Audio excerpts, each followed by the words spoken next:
Jeudi 31 mars 2022, mesdames et messieurs, bonsoir et bienvenue dans cette nouvelle édition du journal de Viva en version française. Dans les actualités de ce jour, la célébration du 10e anniversaire de l'Association des femmes handicapées à Madagascar ou AFAM a été marquée par la projection de films d'auteurs documentaires et l'exposition de photos au canal olympien Indutapénac. La première dame et présidente de l'association FITI, Madame Mial Radzoueln, est venue honorer de sa présence cet événement. Elle a montré sa reconnaissance et a loué particulièrement le courage de ces femmes en situation de handicap qui est une grande leçon et d'exemple selon ses dires. Mirvolat Sferan nous en dit plus. C'est moi, c'est nous. Ensemble. Debout, c'est le titre de ce film d'auteur documentaire qui met en lumière le quotidien de 4 femmes en situation de handicap. Ce film est un monument de la célébration du 10e anniversaire de la femme ou de l'Association des femmes handicapées à Madagascar. Un film coproduit par la femme, Canal+, et Firefly, basé sur un rêve au début visant à attirer l'attention des décideurs, de l'exécutif, des législateurs et des institutions nationales et internationales et capter l'intention de tout un chacun afin de respecter les personnes handicapées pour leur réinsertion sociale. L'idée de réaliser un film d'auteur, documentaire, sur la vie des femmes handicapées au quotidien, s'est tenue autour d'une table entre la fondatrice et moi-même il y a un an. L'idée de communiquer au grand public, à la société, le quotidien de ces femmes handicapées semblait être utopique à cette période-là. Et justement, nous devions emmener notre pierre à l'édifice dans ce challenge et de réaliser ce film documentaire ensemble. Le but étant, bien évidemment, de sensibiliser, de mobiliser et surtout de partager les défis auxquels elles sont confrontées au quotidien. De cette idée, Canal+ a bien voulu s'associer au projet. De fil en aiguille, l'agence Fireflies, en tant que coproductrice, est venue compléter ce cercle. Aujourd'hui, les 10 ans de la femme sont célébrés à travers la réalisation de ce film d'auteur documentaire, le fruit d'un rêve devenu une réalité. Phil, Nourina, Lach et Marie-Claire, 4 femmes en situation de handicap physique dans l'intimité et dévoilées au grand public dans ce film documentaire réalisé par Phil Naratonarvelu. Ce film touchant et émouvant raconte leur combat au quotidien. Des gestes simples pour les personnes n'ayant pas d'handicap, comme se lever le matin, qui est un premier défi de la journée pour ces femmes. Mais elles ne s'en plaignent pas. Il y a une leçon de vie à tirer dans leur détermination. Ça fait presque un an qu'on est sur ce projet et personnellement, je suis vraiment honorée d'avoir partagé vos intimités pendant ces plusieurs mois de tournage et de reportage chez vous. Merci infiniment, j'ai beaucoup appris. Parce que généralement, souvent, on a tendance à se plaindre. On a tendance à se plaindre des petites choses, il n'y a pas de réseau, il y a plein de choses. Mais en fait, quand on voit le quotidien de ces femmes, on apprend ce qu'est l'humilité, on apprend ce qu'est la bienveillance et on réfléchit à 2 fois. Quand par exemple on voit Lach parcourir des minutes et des minutes pour pouvoir sortir de chez elle et après attendre le bus et se faire bousculer, quand on verra le film, on se dira peut-être, j'espère, que pourquoi pas, on ne serait pas bienveillant envers elle, envers soi-même, envers les autres. Dans ce film, les 4 héroïnes montrent fièrement que leur handicap ne constitue pas un blocage pour relever le défi quotidien.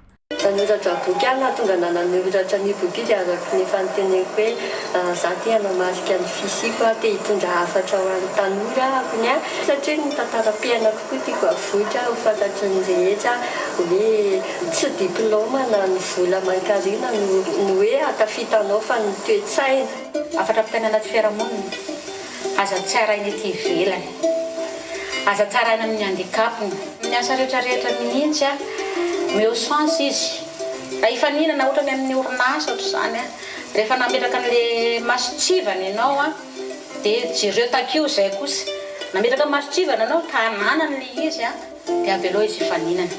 Fa tsy hoe n'olona efa azy ambanany dia tonga dia atosika na sakanana ndraindray mety mahavita mihoatra ny eritreretanao azy ny olo iny dia anao ihany no vo mafy ao anatin'izay mety ny tongotro ny hoe vo a fa saiko a tsy vo a tanako tsy vo io ny ahako a tsy hitarenako aman'olona tsy avaovako fampitahana a fa ny tsirairay manana ny fidefoany daholo olombelona mandeha tany a olombelona milolola any dia iainako zany le fahasembanako dia misatapita dia rehefa nekevy le fahasembanako tsy menatra aminy ahy io a izy io ny vehivavy rehetra izay manana fahasembana ako tsy ho kivokivy amin'ny ty fiaina efa io ny anao a fahasembanana sady tsenatra no tsy voninahitra fa io le izy dia ekeo le tao hatramo tena fahasembanana fa tsy fahasembanako enatra sy fahalemeko izy taloha fa tanjako sy riariako izy ankehitriny.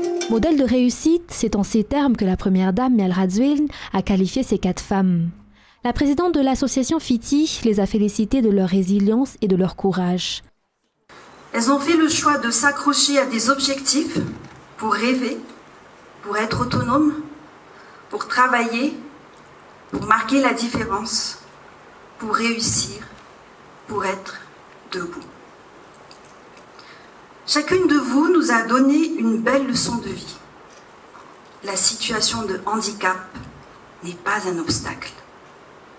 Et l'acceptation de votre handicap est votre plus belle victoire.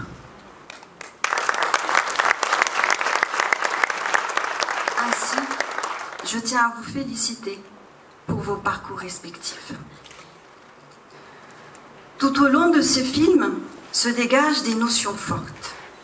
Parmi elles, celles que je peux relever dans un ordre crescendo sont la tristesse, le rejet, la moquerie, la discrimination, la difficulté, l'effort, la résilience, la force intérieure, la volonté, le courage, la détermination, la solidarité, l'ambition, l'espoir, la réussite et aujourd'hui la fierté.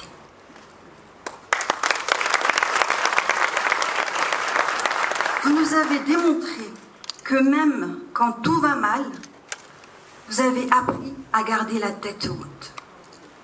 Dans votre condition physique difficile, vous avez réussi à repousser vos limites et cela demande tellement plus d'efforts. Se lever de bonne heure pour s'occuper de son enfant qui se prépare pour l'école, aller faire ses courses et les porter soi-même toute seule, prendre le bus et traverser la ville pour ensuite monter d'interminables étages tous les jours, être le mentor des jeunes pour les aider à se prendre en main et favoriser leur développement personnel, s'occuper de personnes handicapées comme soi, rechercher tous les moyens pour les faire intégrer dans la vie active, donner la chance aux enfants dans cette situation de s'épanouir dans un milieu où ils ne se sentent pas différents. Vous êtes toutes les 4 des modèles de réussite.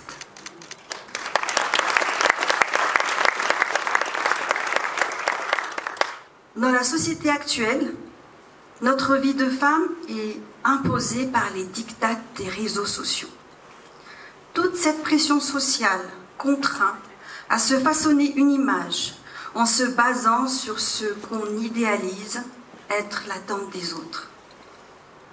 Vous nous avez montré que vous n'avez pas besoin de rentrer dans des moules pour être heureuse. Vous nous avez permis de réaliser que l'unique personne qui nous accompagne toute notre vie, c'est nous-mêmes et que nous devons prendre soin de nous. Vous avez compris qu'on ne se libère pas d'une chose en l'évitant, mais au contraire en l'affrontant. Vous pouvez être fiers de vous. Je suis fière de vous.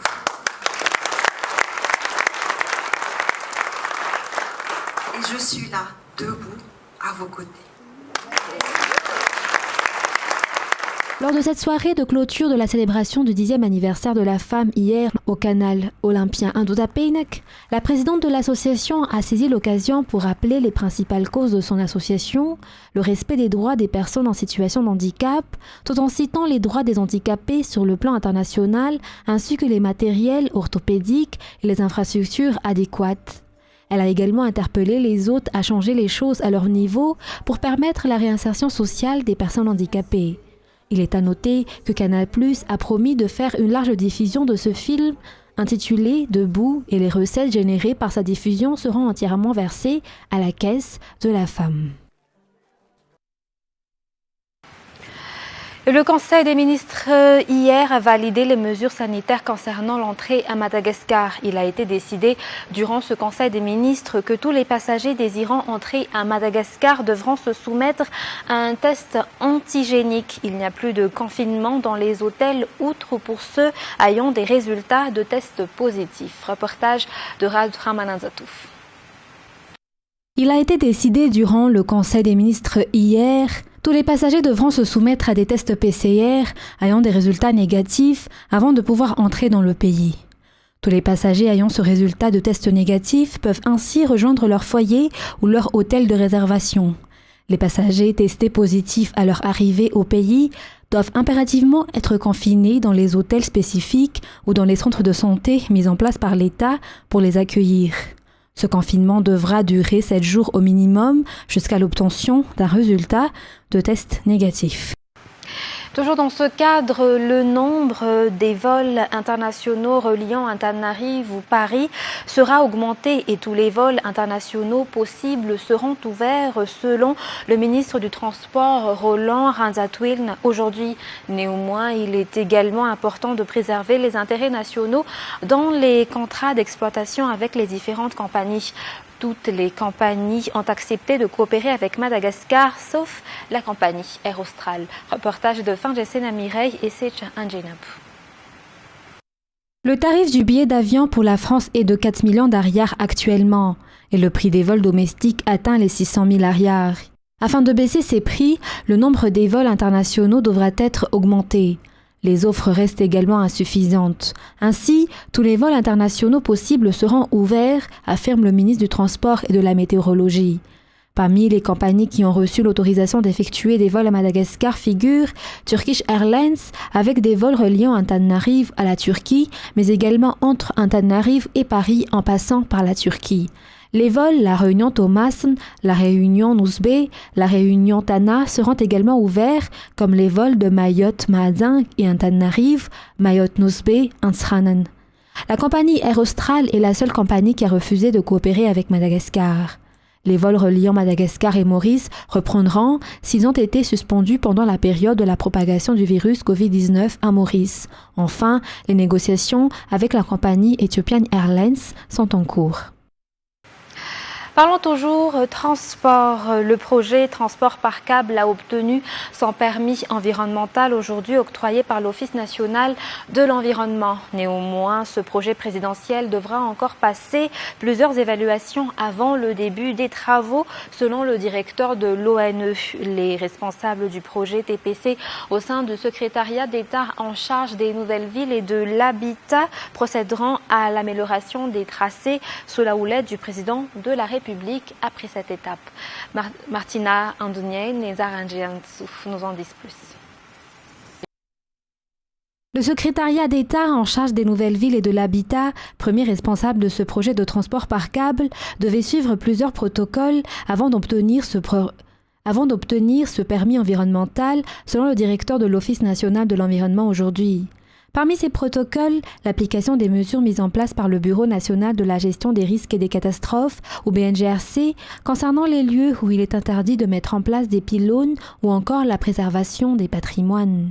Par ailleurs, des évaluations devront encore être faites et les responsables auront 30 jours pour poursuivre les contrôles techniques à l'issue desquels les documents qui constituent le plan d'action et de réinstallation seront remis à l'ONE. De son côté, le secrétariat d'État en charge des nouvelles villes et de l'habitat procédera à l'amélioration des tracés avec le président de la République selon les explications. Il est à noter que la ligne verte, longue de 3 km, qui reliera Anous à Ankatsu, ainsi que la ligne orange, mesurant 9 km, reliant Anous et Mbadbe, sont celles qui ont reçu le permis environnemental. Elles respectent également le cahier des charges constitué de 134 articles. 72% de la population malagasy utilise les transports en commun. Toutefois, les bus ne représentent que 33% des véhicules du réseau routier. L'offre ne satisfait pas la demande, ce qui complique la gestion du transport, particulièrement dans la ville d'Antananarive et ses périphéries. Le but étant d'alléger la circulation, l'ATT, avec le ministère du Transport et les opérateurs routiers, a procédé à la mise en place du schéma directeur du transport dans la ville d'Antananarive. Les détails avec Fiti Markoufé et Fanjesena Mireille. 72% de la population malagasy dépendent entièrement des transports en commun. Ces derniers se plaignent de la qualité de l'offre en termes de transport, particulièrement les embouteillages. D'un autre côté, la croissance démographique urbaine atteint les 3% par an et se poursuivra ainsi d'après les prévisions démographiques. L'offre ne concorde pas donc à la demande, d'après les présidents de coopératives de transport en zone urbain et suburbain ce jour. Une situation qui ne risque pas de changer de sitôt, d'où la nécessité de trouver des solutions pérennes dans la réhabilitation des infrastructures existantes, l'extension des voies et l'extension même des lieux d'activité afin de désengorger la ville. L'État œuvre dans ce sens à travers la construction de la nouvelle ville Tanamaswanj. Nous devrons également adopter d'autres moyens de transport afin d'anticiper le développement. Raison de la tenue de l'atelier sur la mise en place du schéma directeur du transport pour la ville d'Antananarive et les communes périphériques afin d'établir les priorités et les travaux de développement pour les 20 prochaines années. Les conditions sur la gestion du transport de la ville y ont également été discutées face aux innombrables doléances des Tananariviens. La route nationale numéro 31 reliant Mangouk et Bealanan et la route nationale 10 reliant Anjanvour à Mbuvumbe seront réhabilitées. La Banque mondiale financera le projet à hauteur de 400 millions de dollars. Il s'agit du troisième projet dans le secteur transport et routier financé par la Banque mondiale. Les détails avec Rose Christelle Rakout-Malal. Afin de désenclaver les zones auparavant enclavées et assurer le suivi de l'entretien des routes nationales, notamment dans le sud, la Banque mondiale a financé Madagascar à hauteur de 400 millions de dollars. L'argent servira à la réhabilitation de 100 km de la route nationale 31 entre Mangouk et Bealanan et de 400 km de la route nationale 10, ainsi qu'à l'entretien de 500 km de route nationale. Selon les informations reçues auprès des responsables de la Banque mondiale, les 200 millions de dollars de ce financement sont un don et seulement les 200 millions de dollars seront à rembourser.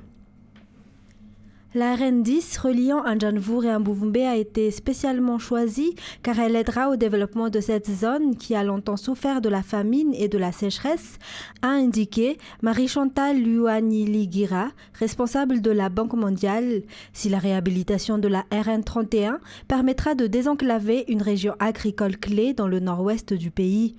Toujours selon les informations, la Banque mondiale a jusqu'à présent alloué 740 millions de dollars dans le domaine des routes et des transports à Madagascar. Des négociations sont également en cours avec le gouvernement sur la construction de chemins de fer, de ports, de transports terrestres et aériens.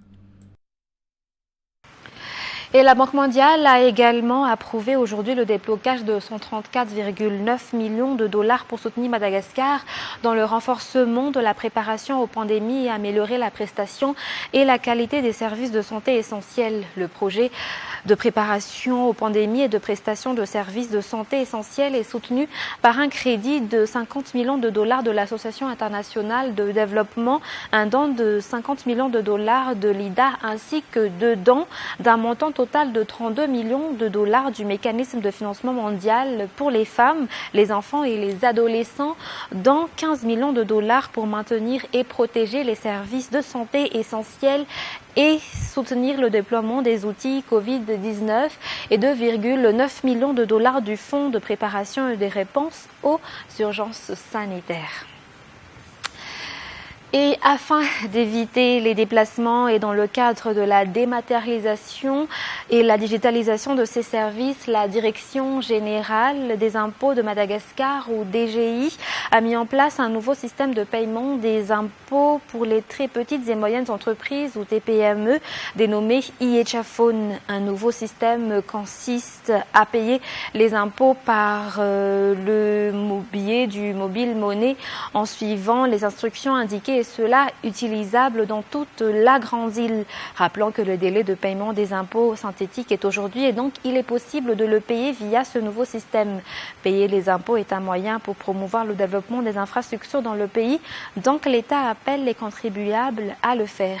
De plus amples informations sont disponibles sur le site web et la page Facebook de la Direction générale des impôts. La réouverture des frontières et la reprise des vols de Turkish Airlines annoncée hier au Conseil des ministres renforceront davantage la relation bilatérale entre Madagascar et la Turquie. Les deux pays ont depuis toujours coopéré dans divers domaines comme les infrastructures, le commerce, le tourisme, l'énergie et l'agriculture. Ces volets ont été évoqués lors de la visite de courtoisie effectuée par l'ambassadeur de Turquie à Madagascar auprès du président du Sénat. La mise en place d'un groupe d'amitié parlementaire au niveau du Sénat malagas a été également abordée par les deux personnalités qui n'ont pas manqué de parler de la crise entre l'Ukraine et la Russie actuellement. Plus d'explications. Nous avons beaucoup de domaines où effectivement nous pouvons effectuer ensemble des projets de coopération sur le principe bien sûr toujours de gagnant-gagnant. Ça, nous attachons beaucoup d'importance à cela. Et notre politique d'ouverture vers l'Afrique, qui date d'il y a un peu plus d'une dizaine d'années.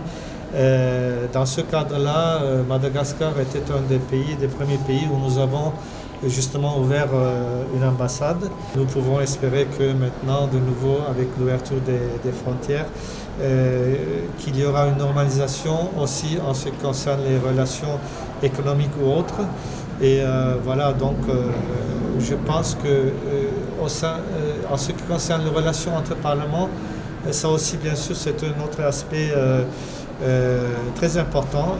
Il y a un groupe d'amitié au sein de l'Assemblée nationale aussi en Turquie, et maintenant Monsieur le Président et ses collègues nous ont remis officiellement aussi le groupe ici au sein du Sénat d'amitié, Madagascar et Turquie. Et je pense que ça, c'est aussi un autre domaine plus spécifique, mais très important également. Et en ce qui concerne donc les vols, encore une fois, avec la Turkish Airlines, nous espérons que ça va recommencer bientôt. À part cela, nous avons aussi fait un tour d'horizon en ce qui concerne certains aspects et événements mondiaux, bien sûr, comme vous le savez, ça concerne tout le monde, la crise, la guerre en Ukraine. Et c'est ce qui nous conduit aux actualités internationales. À moins de 10 jours du Ramadan, moins de jeûne pour les musulmans. Le Sénégal connaît une hausse des prix des denrées de première nécessité. Une situation qui inquiète les consommateurs qui, pour la plupart, pointent du doigt la fermeture de la frontière sénégalaise avec le Mali comme étant la principale cause. France 24 nous en dit plus. Dans ce marché de Dakar, les clients hésitent, comparent et soupèsent avant de se décider à acheter. Car au Sénégal, les prix des produits de première nécessité n'arrêtent pas de grimper, suscitant l'inquiétude à quelques jours du Ramadan. Rien n'est abordable actuellement. Tous les aliments sont chers.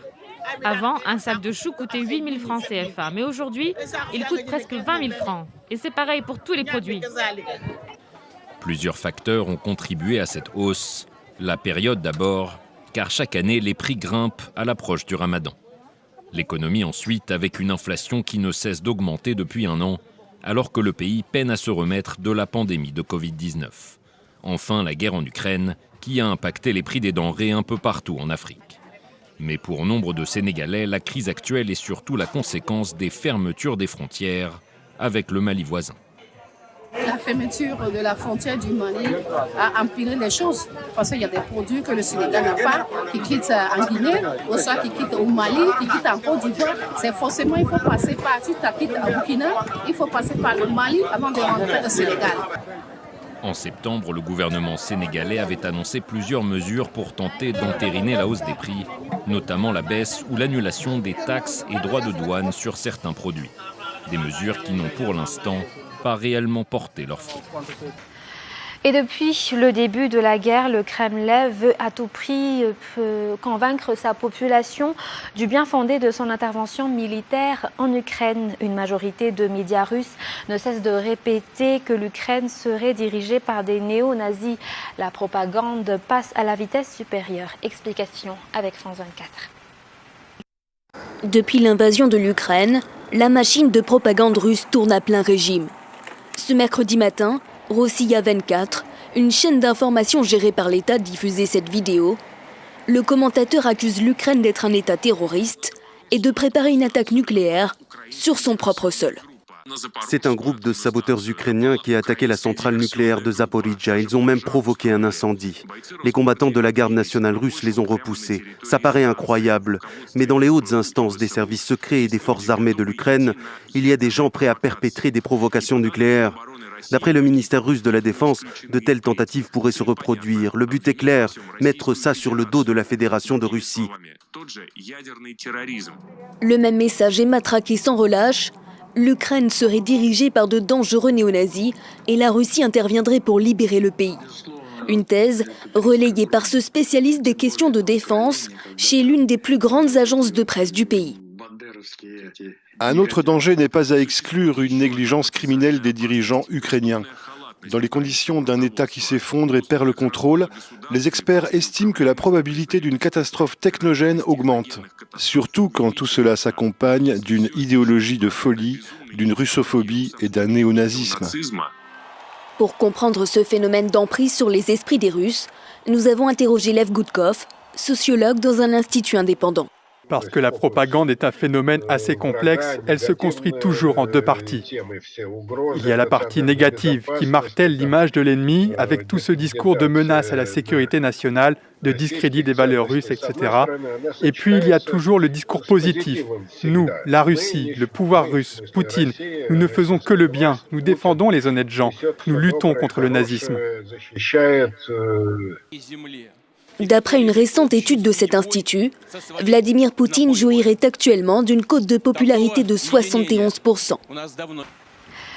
Pourtant bien doté en eau douce, ce département d'outre-mer dispose d'un réseau souterrain en piteux état. Vétuste car mal entretenu, il engendre de nombreuses fuites privant certains quartiers de leurs accès à l'eau courante. À cela s'ajoute un système défaillant d'assainissement des eaux usées. Toujours un reportage de France 24. Dans ce quartier de Gourbert, je fais ça tous les matins. Donc quand c'est le robinet à sec, quand il n'y a plus rien, je suis obligée d'aller prendre de l'eau. L'eau est une denrée rare. Alors c'est la corvée et le système D pour Lydia Rosinel. Avec sa fille autiste, elle se rend régulièrement chez sa belle famille. Eux ont de l'eau, ou presque. Une fois par semaine, ils coupent le soir vers 20h, ils envoient le lendemain. Lydia en profite pour faire les tâches ménagères et pour se rafraîchir. L'eau, c'est la vie. Si on n'a pas d'eau, on ne peut rien faire. Sans eau, on ne peut rien faire. La Guadeloupe vit au rythme des coupures. Pourtant, l'île regorge de rivières et de cascades. Problème, les canalisations datent des années 50. Elles n'ont jamais été entretenues. Des fuites comme celle-ci, il y en a partout. 63% de l'eau s'échappe dans la nature. Et il n'y a pas que les tuyaux qui posent problème. Capesterre-Belle-Eau, c'était plus de 60% de la production bananière il y a une trentaine d'années. Donc vous comprenez très bien que les terres de Capesterre sont chlordéconées.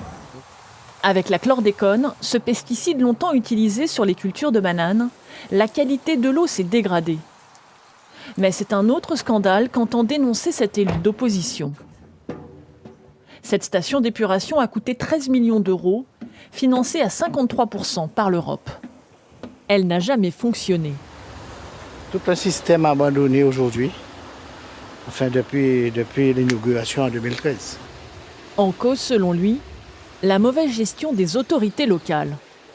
On vient de voter le budget primitif avec un déficit de 85 millions d'euros, 75 millions d'euros de dettes, donc 56 millions aux fournisseurs, sans compter les banques. La communauté d'Aglo, Grand Sud Caraïbes, n'a pas les moyens financiers aujourd'hui pour faire fonctionner cette station d'épuration. Résultat, les eaux usées se déversent dans la mer. Dans l'île, les 2/3 des stations d'épuration ne sont pas aux normes. Une bombe à retardement pour l'environnement.